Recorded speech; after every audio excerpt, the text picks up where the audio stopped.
கோவிலுக்கு போகிறோம், நல்ல சக்கரை பொங்கல் கிடைக்கும், ரொம்ப ரொம்ப சந்தோஷமாக இருக்குது. அதுவும் திருவல்லிக்கேணிக்கு போனேன்னா ஒரே முந்திரி பருப்பு, திராட்சை, மூட நெய் பெய்து முழங்கை வழிவார, நெய் அப்படியே முழங்க வழியாக வழியும், அவ்வளோ நல்ல சக்கரை பொங்கல் கிடைக்கும்.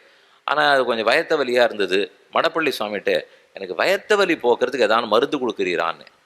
அதெல்லாம் தெரியாது. பார்சாதி பெருமாள் தான் வைத்தியோ நாராயணோ ஹரிஹி, வேணும்னா அவரை போய் கேட்டுக்கோ. நிர்வாணம் பேஷஜம் பிஷக்கு, மருந்தாவும் அவர் தான் இருக்கார், மருத்துவம்னா அவர் தான் இருக்கார். எங்கிட்ட வந்து சக்கரை பொங்கல் வேணுன்னா தரேன், மருந்தெல்லாம் எனக்கு கிடையாதுன்னு விட்டார். சரி, இவர் இப்படித்தான் சொல்கிறார் போட்டிருக்கு, நம்ம பக்கத்தில் இருக்கிற மருத்துவர் இடத்துல போகணும்னு போனேன். அவர் நிறையா மருந்து கொடுத்தார். கூடவே சக்கரை பொங்கல் கொடுமேன்னு கேட்டேன், அதை அவர் தரமாட்டேன்னு விட்டார். மருத்துவர்கிட்ட போனால் சக்கரை பொங்கல் கிடைக்காது, மடப்பள்ளிக்காரர்கிட்ட போனால் மருந்து கிடைக்காது. ஆனால் இதில் ரெண்டுமே இருக்கு பாருங்க. ஹரே ராம்னு சொல்லச்சு, ஹரிங்கிறதுனாலே மருத்துவராக இருந்து கட்டத்தை போக்குறார், ராமுங்கிறதுனாலே சக்கரை பொங்கலாக இருந்து ஆனந்தத்தை கொடுக்குறார். இருவரும் ஒருத்தராக இருக்காரோ இல்லையா? இது ரெண்டு தனித்தனியாக வச்சு பார்த்தீங்கன்னா ஹரே ராம் தனித்தனியாக விட்டுடுங்க. ஹரியை தனியாக கூப்பிட்டு ராமனை தனியாக கூப்பிட்டா சொல்லலாம், அதுலேயும் ஒன்றும் தப்பு இல்லை. ஆனால் ஒவ்வொன்று தான் கிடைக்கும்னு அர்த்தம்.